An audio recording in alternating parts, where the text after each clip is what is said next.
ഫിസ്മോളെ, ചില ആളുകളൊക്കെ ചോദിക്കുന്നുണ്ടടാ, ഈ അവരുടെ കുട്ടിയെ കിടക്കാൻ വേണ്ടി ഇങ്ങനെ ബെഡിൽ കിടന്നു കഴിഞ്ഞാൽ ഇടയ്ക്കിടയ്ക്ക് ഇങ്ങനെ വെള്ളം കുടിക്കണം, എനിക്ക് വെള്ളം വേണം വെള്ളം വേണം വെള്ളം വേണം എന്നൊക്കെ പറയും.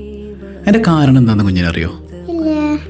പല ആളുകളും എൻ്റെ റീസൺ ചോദിക്കുന്നുണ്ട്. അതിൻ്റെ കാരണം എന്താണെന്ന് വെച്ചാലേ, ചിലപ്പോഴൊക്കെ ദാഹം കൊണ്ട് കുഞ്ഞുങ്ങൾ വെള്ളം ചോദിക്കും.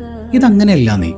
അതായത് നമ്മൾ കിടക്കുന്ന സമയത്ത് രാവിലെ മുതൽ ചിലപ്പോൾ കുഞ്ഞുങ്ങളോട് നമ്മൾ വഴക്കിട്ടിട്ടുണ്ടാവും, അവരടിച്ചിട്ടുണ്ടാവും, അവരോട് പിണങ്ങിയിട്ടുണ്ടാവും.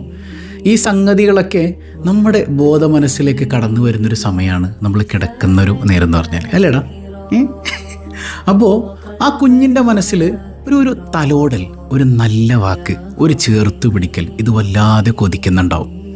ആ കൊതിയുടെ ഭാഗമെന്നോണം അവരുടെ വായിൽ നിന്ന് വരുന്നൊരു സാധനമാണ് ഉമ്മി അല്ലെങ്കിൽ വാപ്പി, ഇച്ചിരി വെള്ളം വേണം, എനിക്ക് വെള്ളം വേണം. ചിലപ്പോൾ ദാഹിച്ചിട്ടാണെങ്കിൽ നല്ലോണം കുടിക്കും, ചിലപ്പോൾ ഒരു സിപ്പൊക്കെ കുട്ടി കുടിക്കുകയുള്ളൂ, അതോടെ അതിന് മതിയാവും. വെള്ളമല്ല അവിടെ വേണ്ടത്, നിങ്ങളുടെ ഒരു തലോടലാണ്, സ്നേഹത്തോടുള്ളൊരു വാക്കാണ്. വാപ്പിൻ്റെ ട്ടാ, ഉമ്മീൻ്റെ ട്ടോ കൂടെ. അതുകൊണ്ട് തന്നെ എപ്പോൾ നിങ്ങൾ കിടക്കാൻ പോയാലും നിങ്ങൾ അവസാനം ഒന്ന് പറയണം. ഇപ്പോൾ ഫിസ്മോളാണ്, ഫിസ്മോളെ ഐ ലവ് യു നമ്മൾ പറയാറില്ലേ, ലവ് യു പറയാറില്ലേ? അപ്പോൾ കുഞ്ഞെന്താ പറയേണ്ടത്? ലവ് യു എന്ന് പറയും. എന്നിട്ട് നമ്മൾ സലാം പറയും, ഇല്ലേ? അപ്പോൾ കുഞ്ഞുങ്ങളോടൊപ്പം നമ്മൾ ഉണ്ട് എന്നുള്ളൊരു ബോധ്യം കുഞ്ഞുങ്ങളിലേക്ക് പകരാൻ പ്രത്യേകിച്ച് കിടക്കാൻ പോകാൻ നേരത്ത് കഴിയണം. വേണ്ടേടാ?